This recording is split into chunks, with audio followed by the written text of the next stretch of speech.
Bueno, bienvenidos a este espacio de la Fundación Malpensante. Tenemos de nuevo un momento para hablar y profundizar en lo que significa escribir una columna de opinión. Este es un espacio en el que van a estar dos invitados especiales, Andrés Hoyos, que ya nos viene guiando en 3 sesiones anteriores sobre momentos de la escritura básica, pequeños consejos, tips.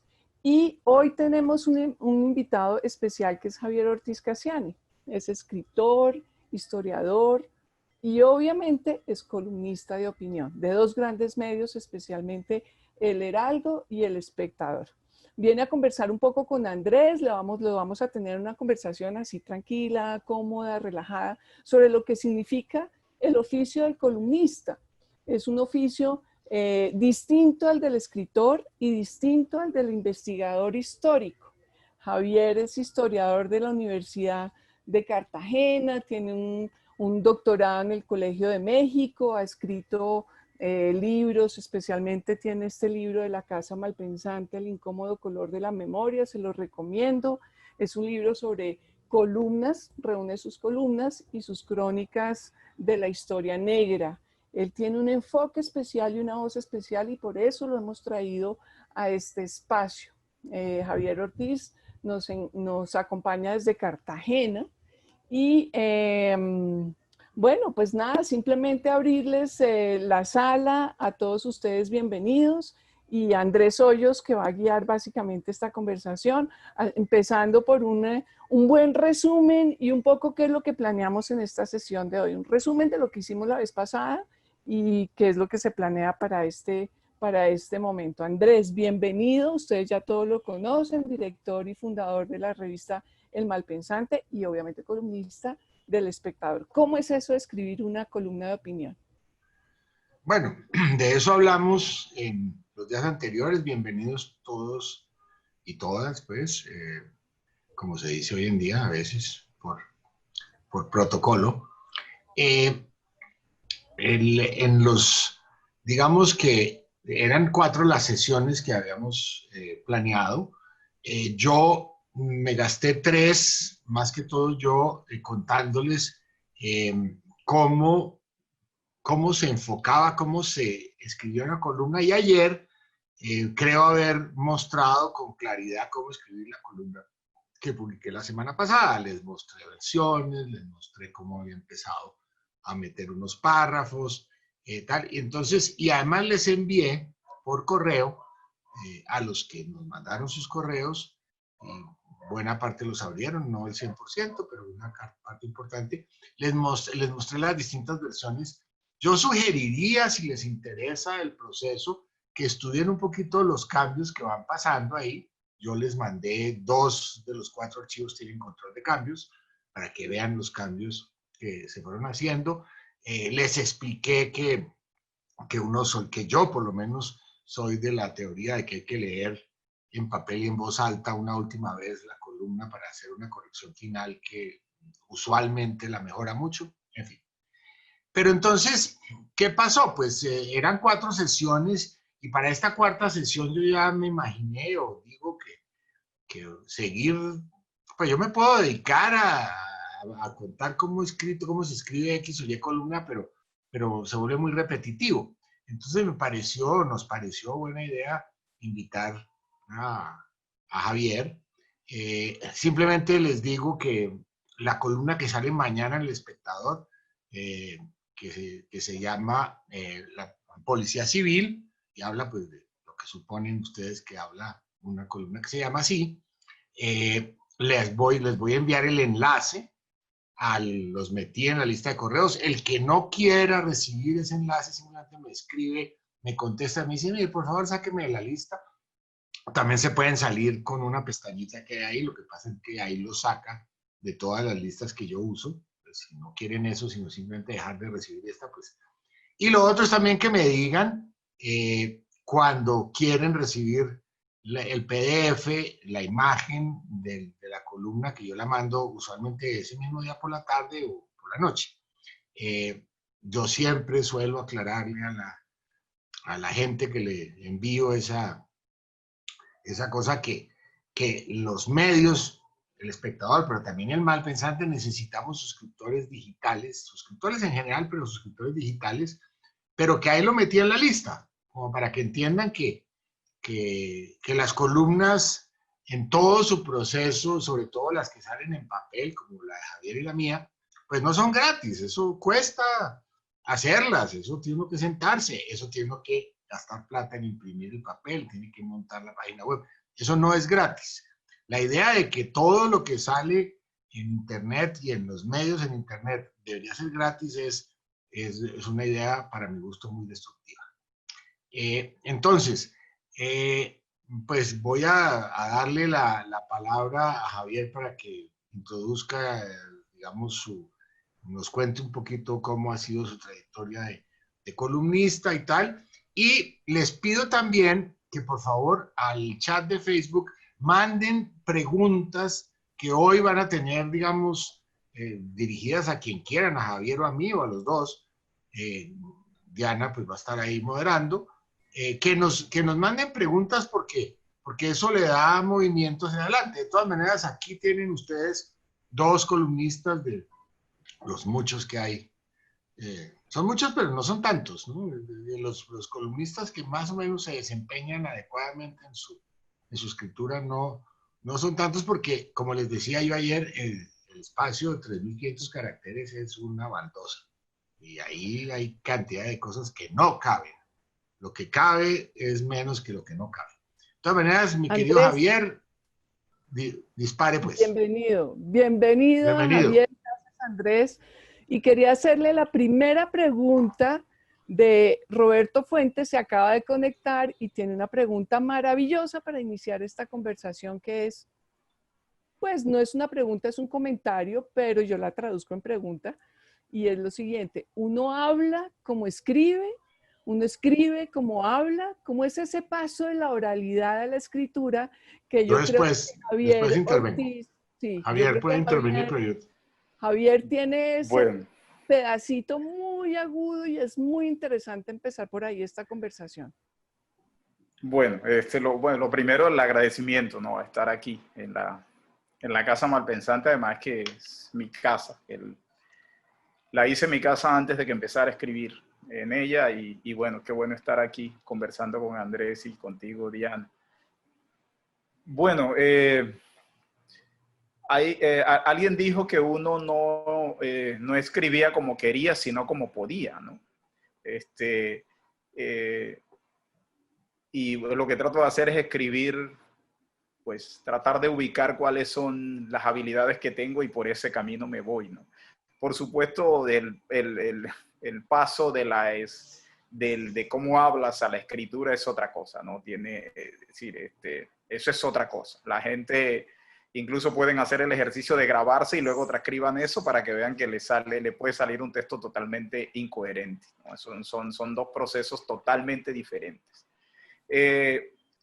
A mí me entusiasma mucho que Andrés esté haciendo este tipo de ejercicios porque, bueno, se necesita mucho coraje también para mostrar la cocina de la escritura, ¿no? Y él lo viene haciendo hace rato a través de sus manuales y a través de este tipo de ejercicios que está haciendo ahora. Cuando yo comienzo un texto, si alguien ve mi texto al comienzo, yo creo que se decepcionaría y no me leería más, porque lo que hay allí es una serie de ideas sueltas, inconexas, cosas que se me ocurren y las pongo aquí, que no sé exactamente dónde la voy a poner. Tengo la idea en la cabeza, por supuesto, sé que quiero escribir sobre algo, pero en el proceso de ir rumiando mentalmente lo que quiero escribir, se me van ocurriendo cosas y a veces no las escribo, las escribo antes de tener una idea totalmente clara porque se me puede escapar esa idea, entonces las escribo y lo que van a ver allí es un collage de cosas sobre un mismo tema, pero aparentemente sin ninguna conexión. Entonces lo que voy haciendo es tratar de ir conectando esas cosas, conectando ideas. Andrés estaba diciendo en la presentación que va a escribir sobre una policía civil mañana, en la columna que sale mañana, y qué coincidencia porque en mi columna del jueves también va a ser sobre la policía.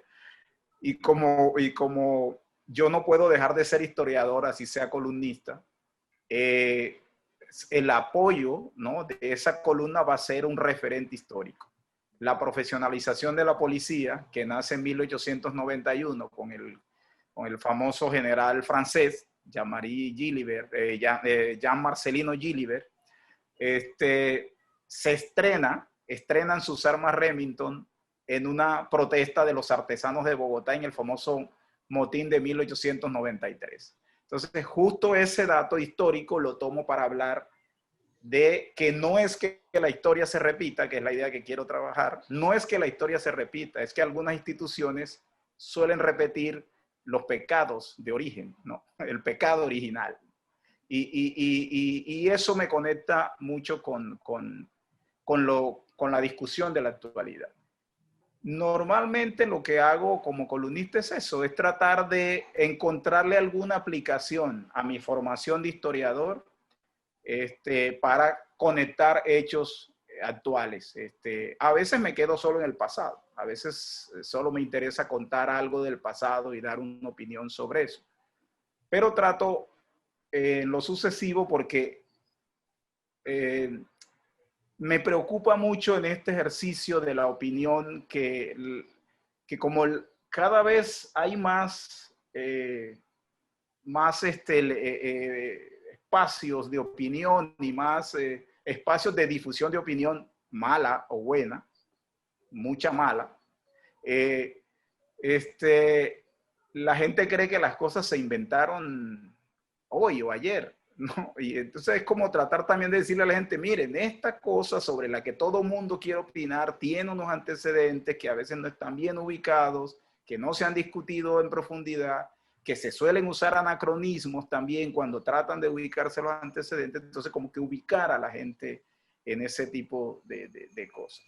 Y por supuesto, pues la escritura es un ejercicio narciso, digamos. Tú quieres que te lean y que te lean bien y que lo que lean, además de informar, de mostrar tu opinión, pues que tenga algo de gracia, ¿no? Que la gente le encuentre algo de gracia, ¿no?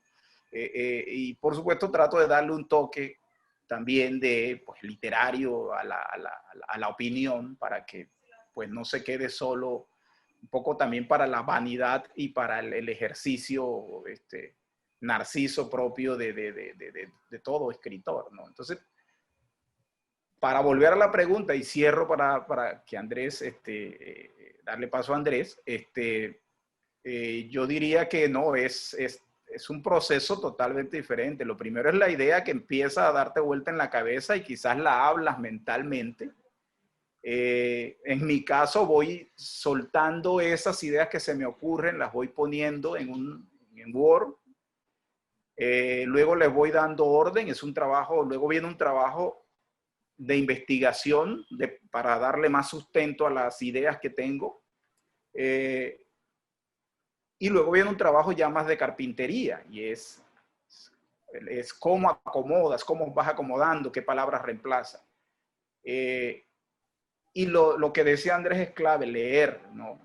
Para mí, yo siento lo que escribo como música. Si la leo en voz alta y pierdo el paso, es decir, siento un ruido, algo está fallando. Entonces, es clave leérsela, como último ejercicio, leérsela en voz alta para sentirse el ritmo en lo que estás leyendo.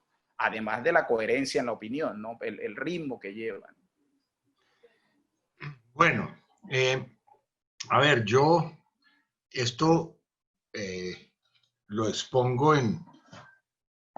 aquí en el manual de escritura, y lo expongo, y es un tema que suelo tratar en algunos de los cursos que he dado sobre escritura. Hay una dramática diferencia entre escribir y hablar. Entre otras cosas porque los seres humanos por allá, antes de la historia de la que habla Javier, sino en la prehistoria, por allá hace 60, 70 mil años, se presume, hay ideas de los evolucionistas que dicen que una de las grandes ventajas de la especie, del Homo sapiens como especie, fue aprender y sofisticar el habla. Entonces el habla se inventó hace 60, 70 mil años y uno ve un niño de un año más o menos, la mayoría de los niños aprenden a hablar más o menos rápido, es una técnica que está casi metida en el circuito biológico de los seres humanos hablar. Entonces aprenden a hablar. Ahora, que sepan qué decir, que sepan cómo pensar, eso pasan años. A uno les pasa la vida y no aprenden, pero hablar es algo que se aprende. Y entonces además es algo que tiene una serie de contextos muy claros. Uno habla con la gente que tiene al lado, en este caso uno habla con la gente que tiene en la pantalla y la que no lo ve, que eso es una novedad hiper postmoderna, pero digamos que eso es una técnica y una, ¿no? Entonces, como dice Javier, si tú te grabas, y uno conoce gente muy elocuente que tiene sufrimientos bien dramáticos a la hora de escribir y conoce lo contrario, gente disléxica y no sé qué, que escribe muy bien. Porque la escritura es algo que se inventó mucho después, hace por ahí 6.000 años, tengo entendido, bueno, quita y ponga unos cuantos en Sumeria, en no sé dónde, en la zona de Biblos, se inventó el hecho de escribir. Y entonces varias cosas son muy particulares que afectan el tema de la columnística, que es, uno escribe no para gente conocida, sino para extraños.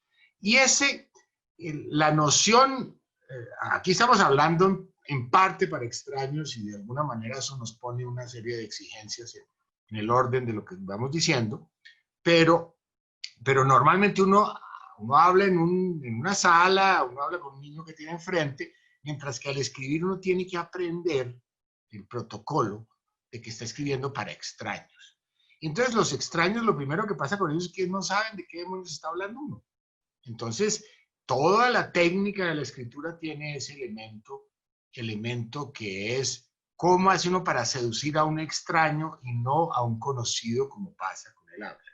Entonces, es muy distinto. Yo en eso digamos, creo que es algo que la gente principiante en escritura, lo primero que hay que explicarles es, piense que esto lo va a leer un extraño. Entonces usted está dando por sentado esto y esto y esto y esto y la persona allá afuera no lo sabe. Y claro, ¿qué pasa? Cuando una persona lee 14 palabras y no sabe de qué demonios le están hablando, no lee la número 15. Y la noción narcisística de los que escribimos es que nosotros queremos que lea la número 15, la 16 y la 17 y que lea hasta el final. Entonces, si uno al escribir mal, porque escribe como si ya se supiera de qué está hablando, espanta a la gente, pues muy mal asunto. De modo que, buena la pregunta, ahí surgieron otras preguntas, ya llegarán, pero esa me parece pertinente y hay que taladrarse en la cabeza que la escritura es una técnica, hay que aprenderla como se aprenden las demás técnicas. Yo también hago la analogía con el deporte del tenis, yo alguna vez jugaba, pero nunca fui demasiado bueno, pero si a uno le dan una raqueta, le ponen unos zapatos, lo mandan a la cancha y no ha jugado tenis y le mandan una pelota, empieza a abanicar el aire. Hay una técnica hay que voltearse, doblar las rodillas, mirar la pelota, sacar la raqueta. O sea, hay una técnica y vaya que en la escritura la técnica es dramáticamente importante. Entonces, paro ahí. Mientras van calentando las preguntas del público, me parece interesante retomar esto que ustedes están diciendo y preguntarle a Javier. Ambos son columnistas, pero también ambos son escritores de diferentes géneros. Entonces, ¿cómo es eso de construir una voz tanto en la escritura de un género, una novela o un ensayo muy académico, de pronto en el caso de Javier, y construir una voz en la columna misma? O sea, se construye una voz al ser columnista. ¿Son ustedes los que están escribiendo sus sentires, sus sentimientos, sus pensamientos? ¿O hay también una voz construida de escritor detrás de eso? ¿Cómo es eso, Javier? Y luego Andrés, obviamente.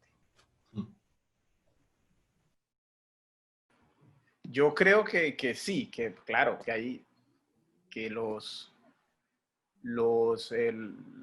digamos, todas las tribus interiores que traemos cuando nos pone en una circunstancia a ser columnistas de opinión. Yo, más o menos desde mucho más acá que Andrés, soy columnista de opinión, más o menos del 2012 estoy siendo... 2008 yo. 2000, exacto, yo soy del 2012, 13, soy columnista de opinión. Lo que... sí, hay la construcción de una voz. A veces, ¿cómo explico esto? Hay unos columnistas que tú los puedes reconocer por los temas, ¿no? Por los temas que tratan. Hay columnistas que siempre están trabajando la coyuntura, siempre están trabajando una discusión, la discusión que está en el momento, o hay columnistas que tienen ciertos temas, ¿no? Temas jurídicos o temas de violencia, en fin, se dedican a eso y quizás no lo identificas por la voz, sino por los temas. A mí me gustan más los columnistas que pueden trabajar cualquier tema, pero que logras identificar por la voz, ¿no? Por la voz que construye. Y eso me parece que es la gracia de la escritura. Porque, bueno, escribir sobre X masacre, pues sí, va a haber cientos de personas desde diferentes puntos de vista, enfoques, diferentes medios van a escribir sobre eso. Pero que la persona logre saber que quien está escribiendo sobre esa masacre es Andrés Hoyo, es Javier Ortiz o es X persona, me parece que es la gracia decir, que creo que no necesariamente hay preocupación por eso en algunos columnistas. Creo que algunos columnistas se preocupan por ser leídos y por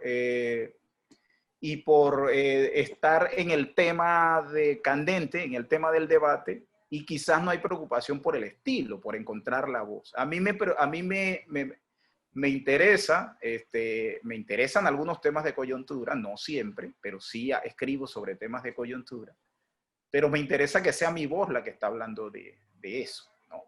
Hace poco estaba leyendo el libro que creo que salió póstumo o un poquito antes de morir, de Toni Morrison, ¿no? Que se llama El origen de los otros, que son pequeñas conferencias que ella dio en la Universidad de Harvard y que reunió en ese libro, todo sobre el tema del otro.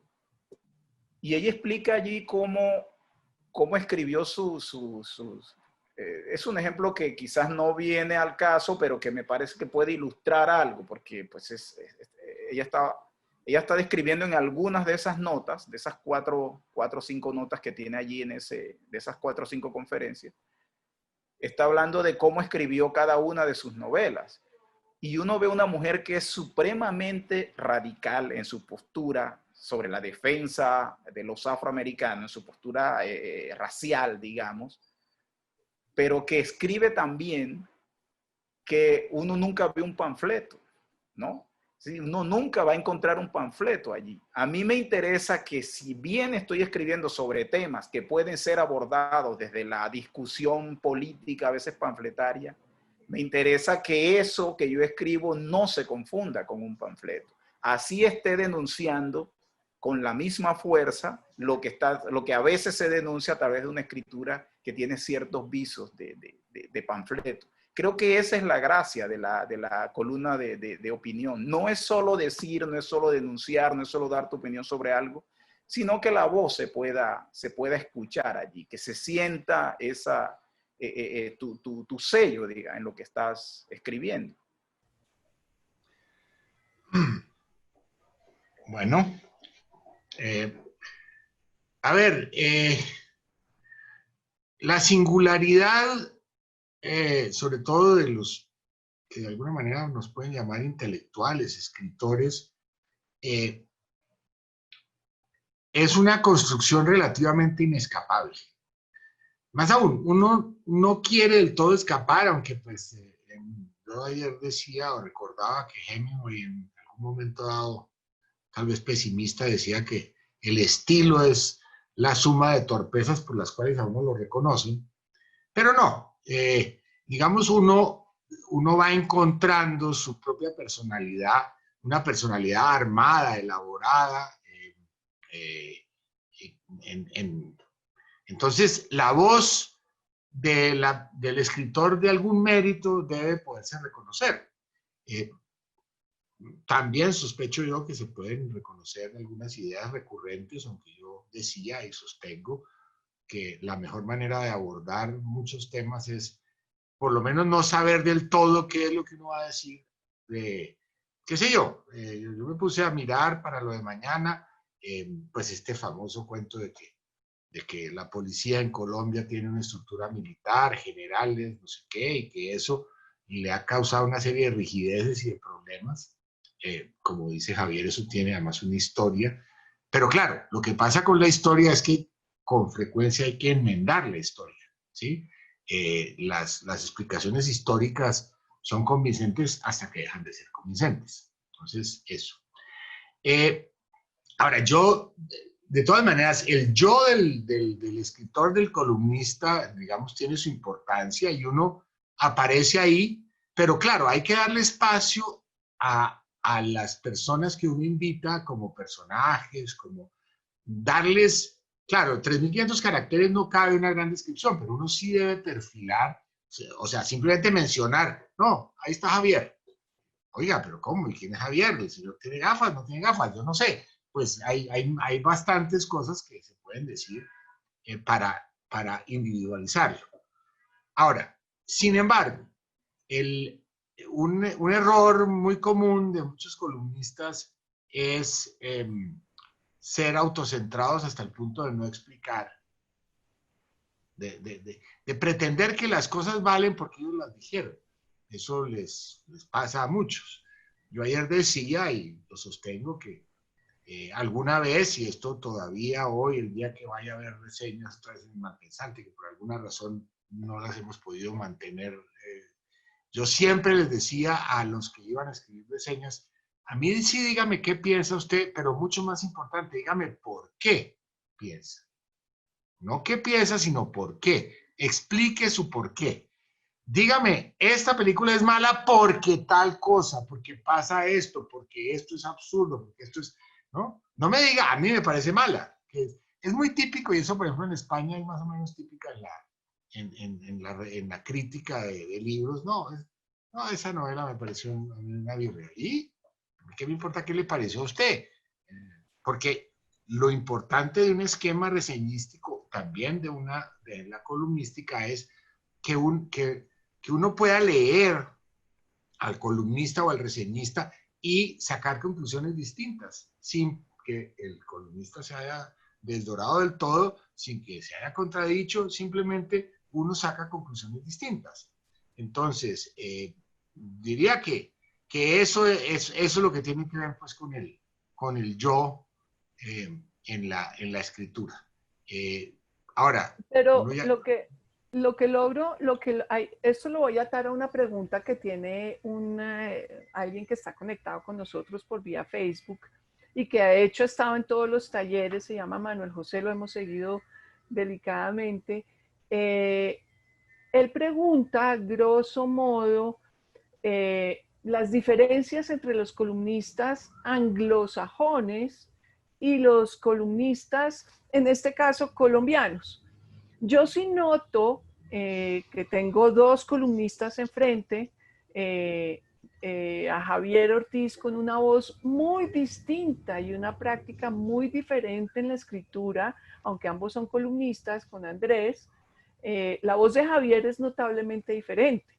¿Sí? No solo por la temática que tocas, Javier, en tus columnas en El Heraldo y en El Espectador y en este libro pues que ya mencionamos, que es de la Casa Malpensante, que tiene una temática, una causa, un activismo, por decirlo así, lo que ya expresaste que quieres hacer conocer tu voz.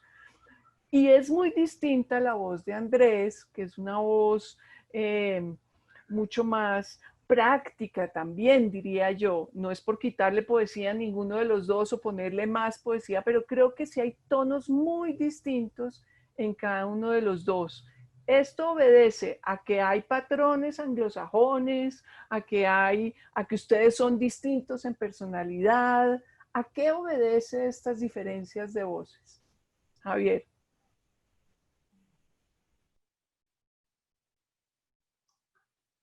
No se oye. Sí, ya. Yo creo que sí, que por supuesto, pues la columna de opinión es la opinión, y es la opinión con todo lo que es uno también. Y evidentemente tanto la manera de escribir como la forma de pensar es lo que está allí, ¿no? Y en la opinión todo eso se va a ver reflejado. Andrés, yo creo que escribe, y es una opinión muy personal, digamos, de leerlo, estoy hablando del lector, como cualquier lector que se acerca a la lectura de un columnista. Andrés normalmente escribe tratando de explicar una situación o poner, tiene ese lado, no sé si didáctico es una palabra justa, pero sí tiene ese lado de esta cosa, sí, aquí estamos revueltos, ¿no? Aquí hay una cosa revuelta y de pronto él dice, espérense, vamos a organizarnos y vamos a discutir esto, ¿no? Toda esta cosa que quizás otros columnistas lo están haciendo desde un poco más desde lo pasional, desde la cosa poética, que también le meten a la discusión, y él dice, bueno, sí, todo eso es cierto, pero entonces paremos, vamos a discutir, vamos a aclarar este punto, vamos a discutir este punto específico sobre esta gran discusión. Yo quizás tengo una voz más, más desde cierta poética, cierta nostalgia, cierta crítica, pero construida a partir digamos, de algunos referentes que son desde el lugar en que escribo también, ¿no? Yo, el otro día me dijeron, y creo que lo dije en una columna de opinión, y voy a decir quién lo dijo, me lo dijo precisamente Zoraida Peguero. Leyó una, nos conocimos, bueno, nos conocimos virtualmente a partir de las columnas que ambos escribimos. Tenemos en algunos momentos un tono muy evocador, ¿no? Como cierto parecido, quizás porque, no sé, somos sujetos negros, los dos, quizás, bueno, en fin. Pero había leído una cosa mía, una columna que yo le dediqué a mi hermano, y me escribió por esa columna, consiguió mis datos, me escribió, y bueno, me felicitó y que qué bueno, y a raíz de eso empezamos a hablar. Y luego leyó otra columna a las semanas de que empezáramos a hablar, me dijo, me gusta tu columna, pero me gusta más cuando eres más intimista, más... Y entonces yo escribí una columna, la columna siguiente, que fue una columna sobre un hecho difícil, la cosa, si no estoy mal, bueno, cuando comenzaron estas masacres, los jóvenes de Samaniego, en fin, todo esto. Y por supuesto era una columna de otro dolor, ¿no? Era mi hermano, pero este era otro dolor, ¿no? Y al final la cité y dije, alguien me escribió diciéndome tal cosa, y terminé diciendo, pues sí, sí, el problema es que en este país matan, ¿no? Entonces, como diciéndole, sí, yo también escribo así, pero en este país matan a veces y tengo que escribir también de esta otra manera. Entonces, pero sí creo que mis columnas todas tienen un tono, algún tono, bueno, Andrés es experto en el humor de un sarcasmo, ¿no? De un humor ácido, ¿no? Más, las mías tienen humor, pero pueden ser un humor un poco más suave. Pero sí tienen mucha carga evocadora, mucha nostalgia y mucha historia también. Mucha historia y mucha revisión, que eso que ha dicho Andrés, me parece, la historia siempre se está revisando. Si no, eso sería un ejercicio de arqueología, y eso, la arqueología también pues, se revisa, pero la historia siempre se está revisando, y yo trato de en las columnas a veces hacer esa especie de ejercicio de revisión. Y me gusta discutir, y perdonen que me esté extendiendo, los ciertos lugares comunes que hay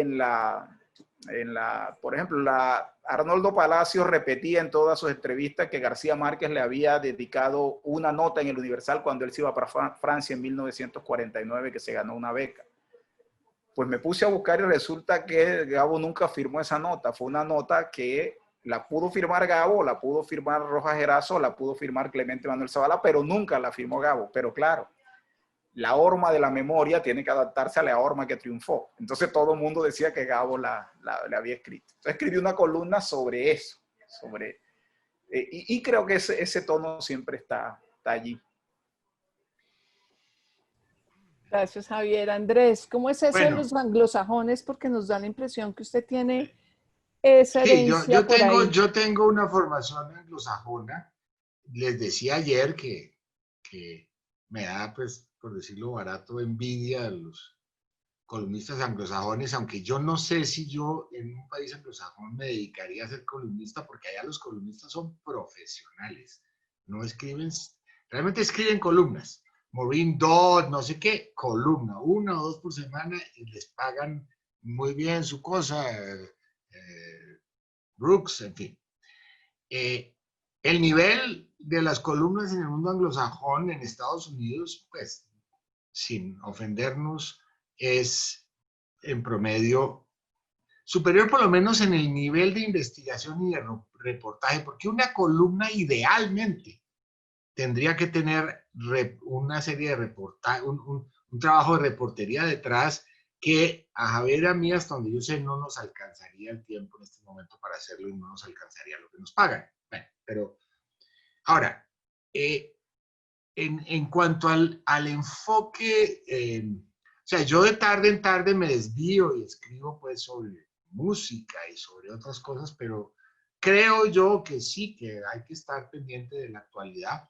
Y estoy hace unos años estoy muy impactado por las redes sociales, porque en las redes sociales circulan unas ideas tan absurdas. Yo no digo que antes, a ver, vuelta y juega, la historia. Seguramente si tú te trasteas 20 o 30 años atrás en las tabernas de los clubes y no sé qué, decían el mismo tipo de cosas absurdas que se ven hoy en día en las redes, pero nadie las publicaba.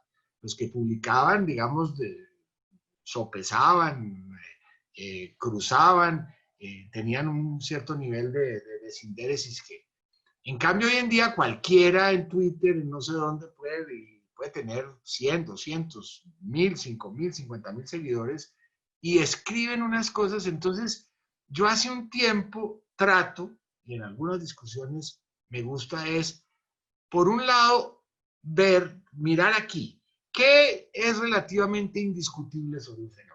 ¿Qué está absolutamente establecido y que no se puede discutir mayormente? No sé, al señor Ordóñez lo mataron, eso pues está claro, lo mataron. Y aquí hay las interpretaciones, que es donde se filtra una cantidad de material, digamos, subjetivo y muchas veces muy, muy equivocado, muchas veces de mala fe. Entonces, obviamente, el columnista tiene interpretaciones que si lo agarran contra la pared diría, bueno, pues 100% seguro no puedo estar de esto que estoy diciendo, pero esto no sabemos si va a pasar. Esto exactamente hasta dónde este fenómeno es A o B, pues eso con el tiempo se sabrá. En cambio, aquí está lo sólido. Pero es típico, y es típico de, qué sé yo, de Donald Trump y no sé qué, saltarse estas cosas que son sólidas y que son ciertas y pasarse a las interpretaciones más exóticas. Entonces uno lee cada columna aquí y allá, que uno dice, pero ¿de dónde sacan esto? Esto está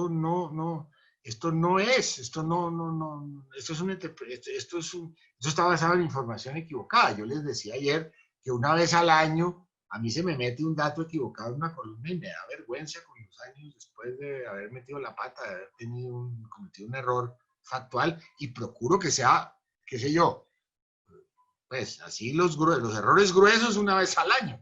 Ahora, si son 2 veces, pues serán 2 veces, y si son ninguna, viva la patria. Pero entonces, me parece importante entender, o sea, yo trato de que la escritura sea elocuente, de meter cosas que son significativas, que son conocidas, pero a veces hay que recordarle a la gente las cosas que son ciertas, eh, sin que uno pues lo diga en ese tono impositivo y didáctico. No sé didáctico si sí o no, yo nunca tuve verdadera vocación de profesor, aunque ahora con este tema de la escritura me ha tocado. Nunca tuve vocación didáctica, pero a lo mejor. No, es muy interesante cómo termina Andrés y todo lo que dijo Javier, porque se une con otra pregunta que hizo Luis Mendoza, y es, hablemos un poco, o sea, hablamos del tono, hablamos de la voz, hablemos de la técnica un poco de cómo se aprende, ¿sí? La gente siempre está muy interesada en saber cómo se aprende esa técnica y si alguien, de escribir, obviamente, y si alguien puede enseñarle a otro a escribir. La pregunta concreta es, si la escritura es una técnica, ¿cómo se puede aprender? Es decir, así como el tenista tiene un entrenador, el escritor puede tener un maestro. Yo creo que esto es interesante para ambos porque Javier Ortiz también es un docente, es profesor de historia, tendrá que corregirle a sus alumnos sus escritos, él mismo es escritor, hay un tema de cómo nos narramos desde el lenguaje y cómo la escritura es también una manera de darle realce no solo a un tono, a una voz, sino a unas ideas específicas. Entonces, ¿ustedes qué piensan de esa relación técnica de la escritura, construcción de una opinión y también desarrollo, obviamente, de un tono como columnistas?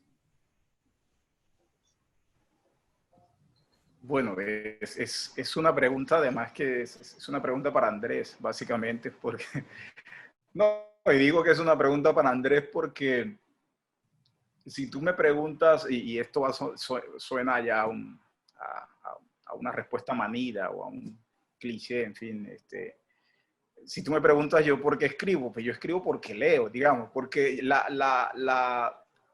es posible que tenga, y las tengo seguramente, técnicas de escritura, pero quizás no soy muy consciente de ellas.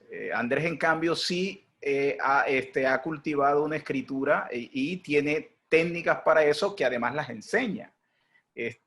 A mí, yo puedo que me aproxime a ejercicios prácticos de escritura, copie algunos ejemplos. El trabajo con los editores es clave. Hay que creerle a los editores. Es decir, yo le creo a los editores.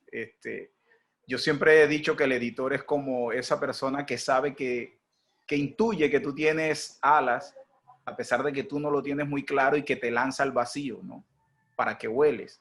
Pero luego cuando te ven engolosinado con el vuelo y tú crees que lo está haciendo de maravilla, él te aterriza y te dice, espérate, vamos aquí a pulir esto y a corregir esto y esto es ese ejercicio. Entonces yo soy muy obsesivo, a mí, y Andrés lo estaba diciendo al principio, yo soy muy obsesivo y a veces me demoro mucho, pero mucho tiempo, no en la escritura, pero sí en la preparación de una columna de opinión, porque me vuelvo obsesivo con la precisión, ¿no? Por la escuela de historiador. Me vuelvo obsesivo con que una fecha no se me vaya mal, que un dato que dije no se me vaya, que no confunda una época con otra. Y termino leyendo más de la cuenta siempre. Pero si no lo hago, no estoy tranquilo. Y me pasa no solo con las columnas de opinión, me pasa con todo lo que estoy escribiendo. Tengo que leer y armarme como de unas herramientas. Me armo de un arsenal de herramientas. Al final termino usando quizás el 10% de todas esas cosas que almacené o que guardé en algún lugar para usarlo. Pero si no lo hago, no estoy conforme. Yo diría que que sí, que lo que estaba diciendo Andrés de la reportería es clave. A veces no hay mucho tiempo, pero por lo menos unas buenas consultas en internet. Es decir, no te confíes incluso en lo evidente, no te confíes en lo evidente, búscalo, trata de encontrar, ten la absoluta seguridad antes de escribirlo, porque a veces uno cree que ya tiene eso muy claro. Pues sí, Revolución Francesa, listo, y lo tiene claro, ya sabe qué es eso, y va a escribir una columna de opinión donde tiene que hablar de la Revolución Francesa. Pues búscalo otra vez, o sea, no pierdes nada en buscar otra vez y precisar un dato, un nombre que quizás te lo aprendiste desde quinto elemental, pero búscalo, porque es mejor estar seguro de eso. Entonces, creo que mi ejercicio para encontrar, digamos, mis técnicas pasan más bien es por ciertas obsesiones que tienen que ver con la precisión y con encontrar y con ser riguroso, no ser anacrónico, ser riguroso en el dato que vas a usar. Incluso algunos editores me lo han dicho, pero me dicen, déjalo así, di algunos, o no, a mí me interesa de precisarlo, porque allí en eso que estaba diciendo Andrés de los 2 puños que tenía, ¿no? Aquí ocurrió un hecho. Tienes que saber que este hecho es indiscutible. A este señor lo mataron. Pero aquí se tejen una serie de elementos subjetivos que son claves porque son los que le dan sentido a la muerte de este señor. Es decir, y luego en el futuro, quienes nos lean, la interpretación que van a hacer de la muerte de este señor va a depender de lo que nosotros dijimos de la muerte de este señor. Porque hay que acordarse que los historiadores somos observadores de segundo y hasta de tercer orden. No reconstruimos el pasado. Lo que hacemos es tratar de aproximarnos a la manera en que los contemporáneos de un pasado lo vivieron y lo entendieron y lo dejaron en fuentes, ya sea escrita, fotográfica, en fin, de todo tipo. Entonces, el esfuerzo por la precisión, el esfuerzo por combinar la precisión con elementos también interesantes de la escritura, elementos que puedan atraer al otro, a la persona que lo va a leer, porque queremos que nos lean, me parece que es muy importante. Y a veces hay que sacar las vísceras, pero hay que aguantarse también. No tanto, porque si le pones demasiadas vísceras, entonces puedes caer en el error, o puedes caer o terminas cometiendo errores de lo evidente, ¿no? O tratar de forzar cosas que no encajan. Eso también es otra cosa que hay cosas que no calzan y uno quisiera que calzaran porque quiere decir eso, porque le gustaría decirlo, o porque ideológicamente lo cree así, ¿no?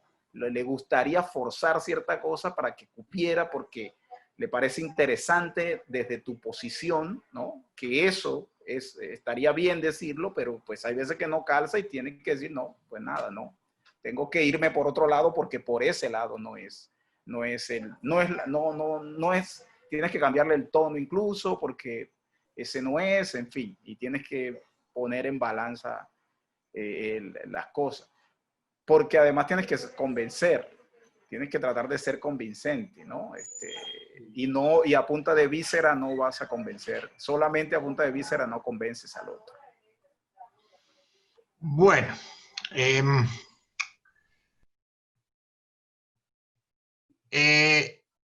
uno tiene la fantasía de que de pronto llega una madre y le pregunta y le dice, mira, profesor o lo que sea, yo quiero que mi hijo escriba como García Márquez, como Italiz, como ¿usted puede lograrlo? Entonces uno dice, no, eso no se puede lograr, sobre todo no de antemano, pero hay evidentemente la certeza de que Talís, García Márquez, Faulkner, hubo un momento en que ellos no sabían escribir, no tenían ni idea qué era eso, y aprendieron.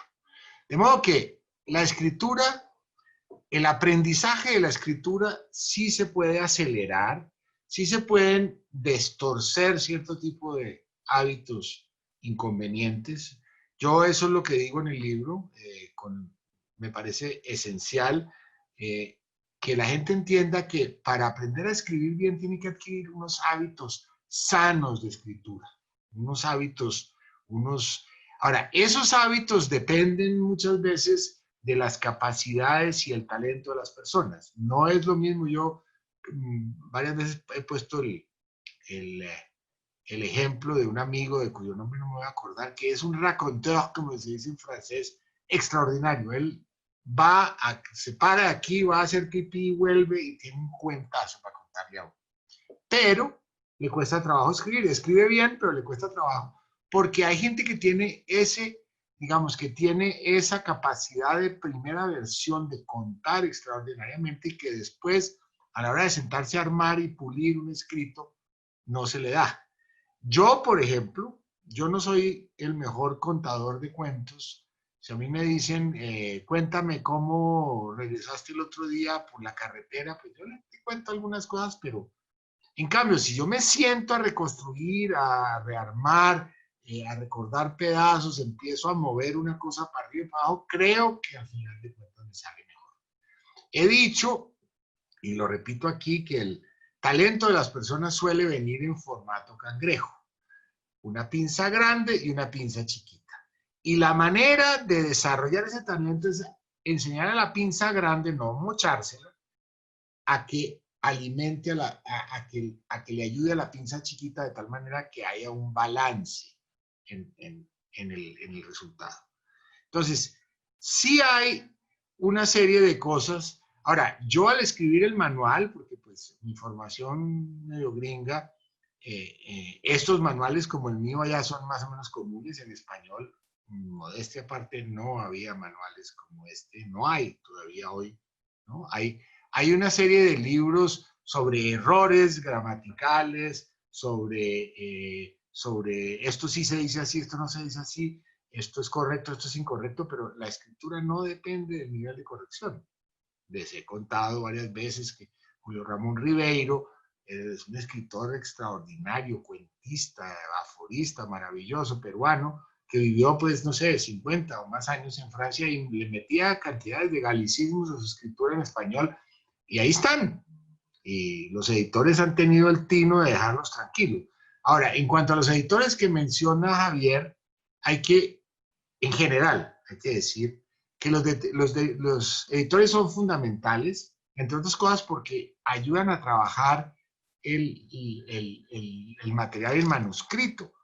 Cuando los críticos, que son los que hablan de las cosas ya publicadas, saben que sus críticas no van a conducir a reescritura normalmente. La crítica se hace para el público general. En cambio, el editor trabaja con el autor. Pero los editores, lo más típico es que detecten problemas, pero es raro que ofrezcan la mejor solución.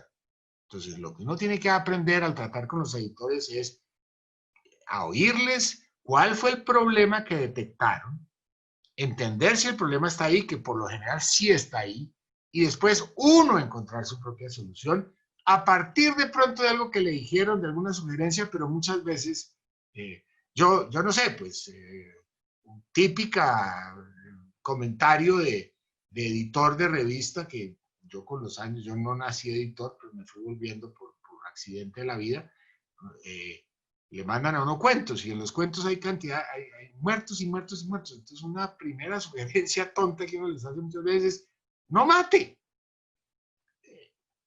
Cuente que esta persona llegó a una situación de peligro, estuvo en peligro, pero no se murió, pero no los mate a todos, porque eso es lo más rutinario que hay en un país lleno de muertos como Colombia. Eso es un comentario tonto, elemental, que hay que hacerles todo el tiempo a los más o menos principiantes que les mandan unos textos. De modo que sí se puede aprender a escribir. Yo aprendí muchas cosas sobre el métier al escribir el libro. Es un libro que creo que puede servirles a personas veteranas y experimentadas como yo, o a personas más al principio. Ahora, no es mágico, no lo vuelve a uno escritor. ¿Qué lo vuelve a uno escritor? Ensayo y oír, buscarse lectores, porque los editores aquí en Colombia son escasos y no siempre trabajan todo lo que deberían. Entonces uno tiene que encontrarse gente con una voz de autoridad que le diga a uno, esto está interesante, esto no tanto, en el entendido de que muchas veces no le dan la buena solución, eso la tiene que encontrar. Hay unas preguntas que voy a tratar de lidarlas todas porque hay unas que ya hemos resuelto en las sesiones anteriores, pero hay una que no hemos tocado, Andrés y Javier, y es una columna de opinión está relacionada con influir en la opinión de alguien, es decir, del lector, ¿correcto? Entonces, sí hay un nexo, no solamente del escritor y del columnista con su propia narrativa y sus propios lenguajes y su propia técnica, sino que hay una relación muy clara y no solo con el contexto de actualidad, sino con quien lo lee. ¿Cómo es esa relación de influir en la opinión de alguien y de ese lector, como decía Javier hace poquito, para intentar convencer? ¿Se quiere intentar convencer? ¿Cómo es esa relación en la columna de opinión y ustedes como columnistas y en su escritura de esos textos? Bueno, sí, lo más subjetivo que hay es yo no creo en la objetividad, así como como algunos, ya la elección, un tema, en fin, es un acto subjetivo, pero no hay nada más subjetivo que una columna de opinión, digamos, es esa opinión precisamente, es la opinión, es tu opinión. Y por supuesto, toda la intención va allí, ¿no? De lo que haces allí es descargar. Sobre este tema, pues, ¿qué te preguntas tú? Bueno, sobre este tema, yo creo que tengo unas competencias para opinar y decir esto. Por supuesto, con el tiempo, los que escribimos columnas de opinión sabemos o aprendemos a saber quiénes nos leen, ¿no? Quiénes nos leen y quiénes simplemente nunca nos van a leer. Y eso en un país como este es todavía mucho más claro, ¿no? En este país, con estos niveles a veces de polarización, ya uno sabe que algunos no lo van a leer. Y uno termina escribiendo, pues, o dando su opinión, pues, para saber, para los que, dialogando de alguna manera con los que sí lo leen, pero siendo siendo, digamos, que eso tampoco te contamine, porque que te contamine tanto como para que te duermas en los laureles y termines no esforzándote en pulir la opinión. Porque lo ideal sería que tu columna pueda lograr interesarles a todos, independientemente de la manera de pensar o de lo que tenga cada uno en la cabeza. Sabemos que en este país la gente a veces suele cerrarse y bota la llave. Pero bueno, la idea es lograr llegarle a la gente. Yo además tengo algunas preocupaciones y yo sé que esas preocupaciones no son de todo el mundo. Son preocupaciones para cierta gente también, ¿no? A mí me interesa mucho la historia, desde la historia, me interesa mucho la historia social y cultural, creo que es lo que más he trabajado, y dentro de eso la historia de los pueblos negros o afros. Y evidentemente eso se nota en mis columnas, ¿no? Y hay alguna gente que se acerca a eso. Incluso alguna gente que no está familiarizado con estos temas, a veces me han dicho, bueno, yo no conozco mucho de estos temas, incluso a veces no comparto muchas visiones alrededor de esto, ni siquiera creo en el reconocimiento a las minorías, ni nada de esas cosas. pero me interesa porque creo que en tus columnas estás poniendo unos ejemplos que me hacen pensar en esto, en un trasfondo más allá de lo inmediato y de la coyuntura política en que se está viviendo. Entonces uno termina dialogando, repito, con la gente que uno sabe que lo lee, pero la idea es seguir escribiendo para que todos lo puedan leer, ¿no? Todos lo puedan leer y todos traten de acercarse a lo que lees, los convenzas o no los convenzas, porque se trata de una opinión al final, y es una opinión que debe estar lo suficientemente sustentada como para tratar de convencer a alguien. Aunque yo no escribo pensando en una cruzada, de que es que esto voy a ganar almas, ¿no? Pues para eso están los curas y hay y los pastores evangélicos y otra gente. Y uno trata de dar desde una experticia sobre algunos temas, trata de dar una opinión para contribuir en algo a el esclarecimiento, poner otras aristas, otros elementos de discusión, etcétera, etcétera. Pero no necesariamente es una cruzada, pues, y es un espacio político, pero desde el sentido político mucho más amplio que un interés de partido, de grupo específico, etcétera.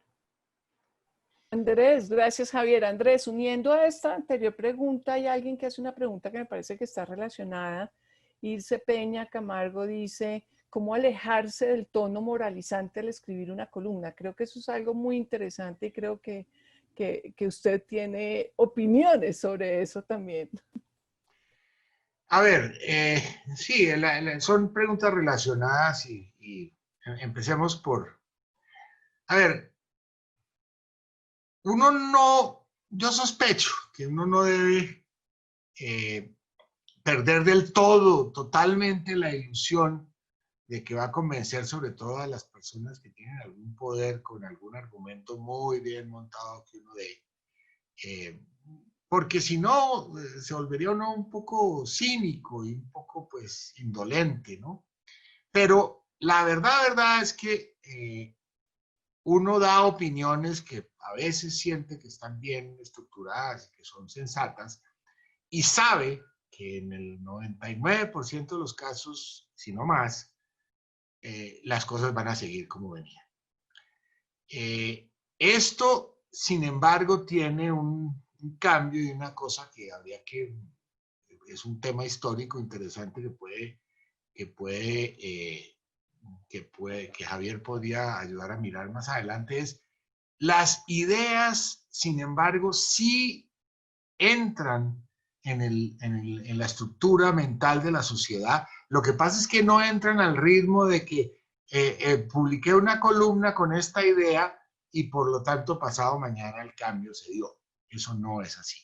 Pero muchas ideas... Sí, no lees el contrato social y te levantas y haces la revolución. Exacto. Pero el contrato social aún hoy, que algún día lo escribió el señor Rousseau, porque pues aún hoy es de gran influencia. A ver, ejemplos, yo estaba manejando desde el año 2000 o antes, estábamos manejando, digamos, una serie de ideas contra la prohibición de las drogas. Y este es el día en que en Colombia la mayoría de la gente no está convencida de que el prohibicionismo es un desatino total. Sin embargo, la cosa ha estado entrando. En Estados Unidos, para hacer la analogía, hace 20 años las encuestas decían que la gente masivamente estaba en contra de la legalización de la marihuana. Hoy es la mayoría de la población. Eso quiere decir que la idea lentamente fue entrando. Entonces, qué sé yo, otra idea, la renta básica universal. Es una idea que está entrando, que toma tiempo, que no es que los políticos y los decision makers vayan a leer la columna de, no sé, de Javier o de Andrés o de yo no sé quién. ¡Uy! Iluminados, sí, esto es. Sin embargo, al uno darle y darle a las ideas con el tiempo, por eso a veces hay que volver sobre el mismo tema con un ángulo diferente, por eso las columnas salen una vez por semana, o hay gente que la publica más de una vez por semana, para que dele y dele y dele hasta que por fin... Ahora, uno no se puede tampoco volver monotemático o monomaniaco, como se diga, porque entonces, es decir, el dogmatismo y creo que la segunda pregunta, el dogmatismo es una mala idea. Uno debe siempre mostrar las ideas con sus matices, entender que no hay ninguna política social sin riesgos, sin consecuencias positivas y negativas. Casi, ¿no? Es muy rara la que es solo positiva o solo negativa, es una de cada 1000. Las otras 999 tienen aspectos buenos y aspectos malos, pero lo importante es que los aspectos buenos se sobrepujen a los malos. Entonces, por eso hay que discutir las cosas con mucho cuidado.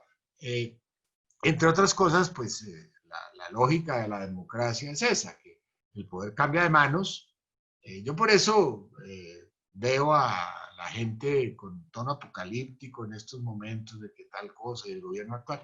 El señor se va para su casa en 2022 y viene otra persona. Entonces no exageremos, pues, en que nos va a entregar, que este país se va a entregar lo desbaratado, no hay tal. Hay cosas que son inconvenientes, que las van a demorar más tiempo y que va a depender quién viene después. Eso es. Pero hay que entender que es importante el cambio. Las dictaduras, y fíjese el caso de Venezuela y ni hablar de Franco y tal, son aquellas cosas inamovibles que se congelan en determinada, y a veces, porque hubo los déspotas ilustrados, a veces pueden tener efectos muy positivos, pero cuando usted es negativo, si nadie puede hacer nada durante 20, 40, 30, 60 años, la catástrofe viene.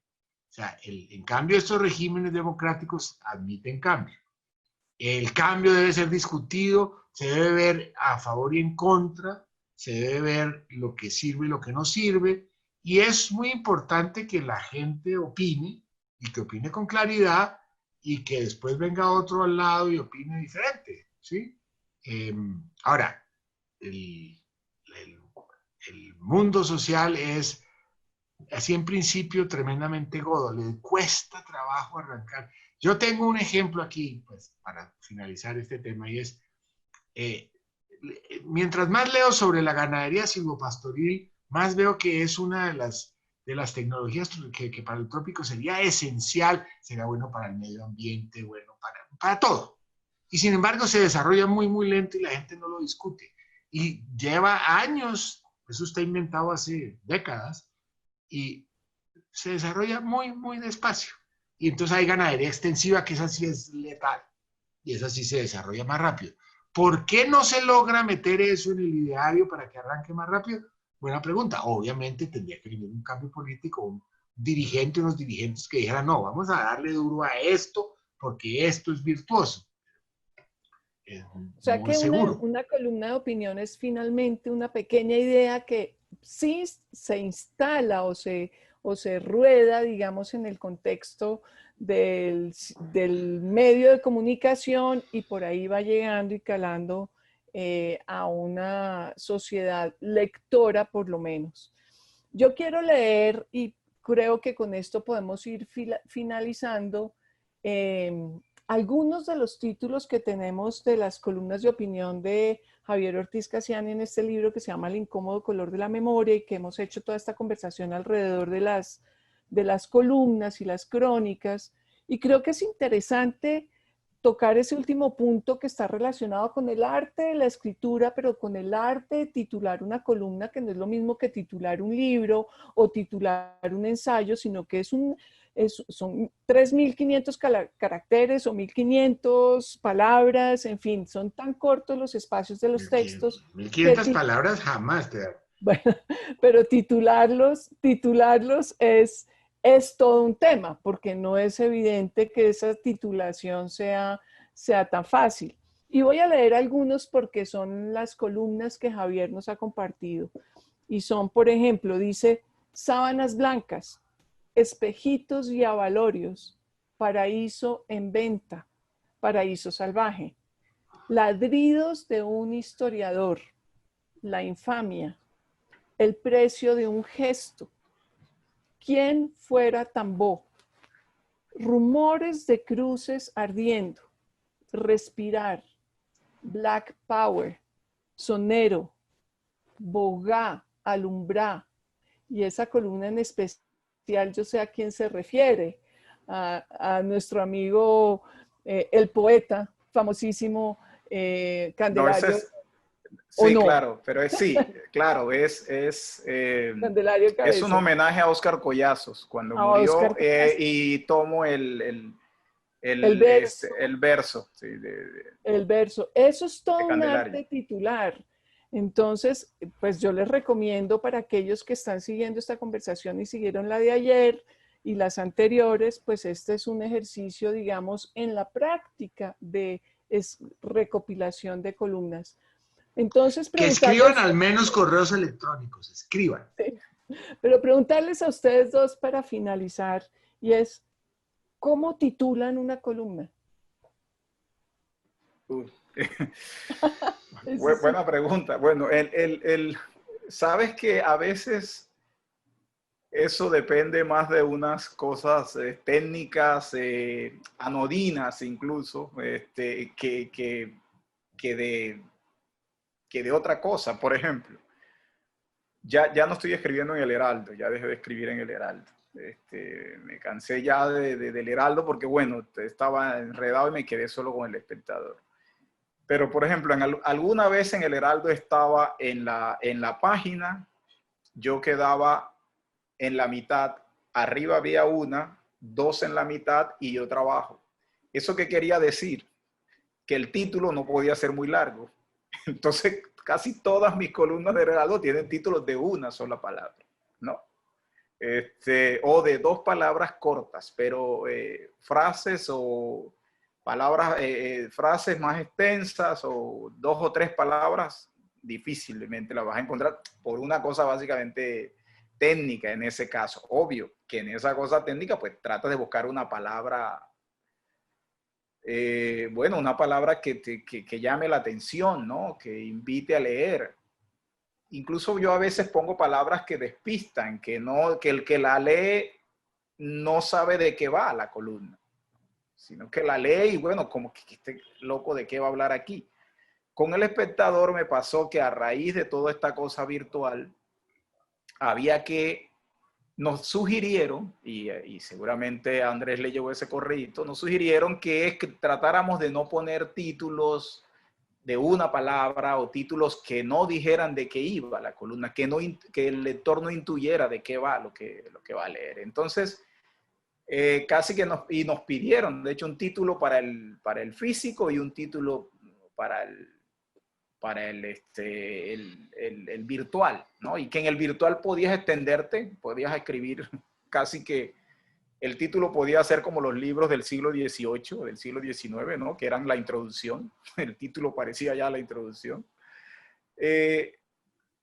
Pero, es decir, depende a veces de ese tipo de cosas. Pero a mí sí me preocupa mucho el título y le trato de poner, a veces no me da mucho tiempo porque normalmente pongo el título al final, de último, es lo último que pongo. Y a veces ya tengo que correr a entregar y no me da tiempo de detenerme mucho en eso, pero sí me preocupo porque el título me deje conforme, ¿no? Trato de ser a veces poético en los títulos, a veces, no, a veces lo logro, a veces no. Uno se engolosina con palabras que no necesariamente son las más bonitas, pero hay palabras que uno le encantan, las repite, me he dado cuenta que he repetido palabras en títulos de columnas, y eso pues no debería, pero se me olvida cómo titulé alguna y la repito, en fin. Pero el ejercicio de titular, digamos, requiere también su cierta pericia, ¿no? Y preocuparse también por eso, porque de eso depende a veces que te lean, ¿no? suele pasar, ¿no? Que el título también es una invitación o un motivo para abandonar el escrito. Pues yo sí, a mí sí me gusta tener por lo menos un título que puede ser provisional y se puede cambiar más adelante, pero me gusta tenerlo relativamente pronto. ¿Y cómo es la manera? Pues se llama ensayo y error. O sea, uno pone, no sé, pone las palabras juntas, empieza a jugar con quitar y poner los artículos, con poner o no poner conjunción. Se pueden, ocasionalmente hay un título, no sé, de una palabra, yo sé, pensemos, mañana escribo una columna que se llama armonía. Bueno, pues eso, armonía es un tema interesante que a lo mejor a lo mejor logro darle esa forma, no la he escrito ni la voy a escribir ahorita, pero usualmente sí, en el espectador caben pues 2, 3, 4 palabras, y hay ensayo y error, irla viendo, irla paladeando, ir sabiendo. De tarde en tarde uno le pega algún título que suena, que resulta sonoro, que recuerda. Porque, a ver, el título debe poderse recordar, debe poderse y debe poder dar un sentido, aunque, al igual que el lead, en el título solo cabe un pedacito de lo que uno va a hablar. De modo que no sé, estoy viendo aquí que escribí una en 2020-01-29 que se llama Flexiseguridad. Bueno, la gente que sabe que la flexiseguridad es una política del Estado danés para, para resolver los problemas laborales y tal, entonces lo puse así solo, pero usualmente suelo poner más de una palabra. Yo creo que ensayo y error, ahí no hay una fórmula universal, creo yo, no hay una fórmula universal de cómo hacer una titulación adecuada, pero uno mismo, pues ese es un viejo consejo de escritura, es cambie o saque lo que va a aburrir a la gente, porque pues, si lo aburre a usted, vaya, ¿cómo van a aburrir a los lectores? Uno no quiere aburrir a los lectores, ¿no? Entonces, uno quiere tener hay obviamente palabras como revolución, como no sé qué, ¿no? Que suelen ser evocadoras, o frases como, esta no la he escrito, pero algún día, de reforma o revolución. Bueno, es un tema grande, importante, un título de un libro de Rosa Luxemburgo, en fin. Entonces, de todas maneras, bueno, gracias a ustedes, gracias a Javier, pues, por haber estado aquí. Yo, por lo menos, ya creo que me empeloté como columnista un poquito. Ahora me toca sentarme a escribir unas nuevas columnas que a lo mejor convenzan a la gente. Como les digo yo, para esos correos que nos enviaron, les voy a enviar el enlace. Con gusto me pueden pedir que no les envíe eso. Porque pues es una de las cosas que uno hace, y es buscar lectores pues para el periódico y también para las columnas que uno escribe, porque hay una única cosa que tiene que quedar clara: uno no escribe para que no lo lean, uno escribe para que lo lean. Ojalá bastantes personas, pero aunque fueran 14 lectores buenos, bueno, 14, pero que lo lean, porque si no lo leen, pues... Bueno, pues es así. O sea, lectura, columnas de opinión. Gracias, Javier, por estar con nosotros. Ha sido de verdad descubrir esas características de quienes están detrás de unas columnas de opinión. Andrés, muchas gracias por los espacios anteriores sobre escritura básica y el de ayer sobre escritura también de la columna de opinión. Yo les recomiendo que vayan a las redes sociales y sobre todo al Facebook del Malpensante, donde están grabadas estas conversaciones. Pueden ahí recoger todos los consejos para los jóvenes, preguntantes de colegios desde diferentes lugares de la región. Saludos a Armenia, como dirían por ahí, a Cartagena, a todas las regiones. Yo creo que es muy importante recoger... Canadá. Canadá, exactamente. que son momentos que tenemos ahora de conectarnos digitalmente, pero también de recoger estos compartires, por decirlo de esa manera, de escritores de peso, serios, investigadores, profundos. Así que a ustedes muchas gracias. Y bueno, yo también quiero hacer una cuña, porque no desde el Malpensante. No solo darle las gracias al Ministerio de Cultura, quien hizo a través de su convocatoria Comparte lo que somos posibles estos espacios gratuitos. Hay una segunda parte que viene en octubre, o sea que no se la pierdan. Pero también para aquellos que quieran comprar el libro de Javier. Este libro está agotado, este ejemplar ya no se consigue en ningún lado. Lo estamos sacando en segunda edición en una Vaki que ustedes encontrarán en nuestras redes. Así que, bueno, bienvenidos a los espacios Malpensantes, siempre abiertos. Andrés y Javier, muchas gracias. Chao a todos.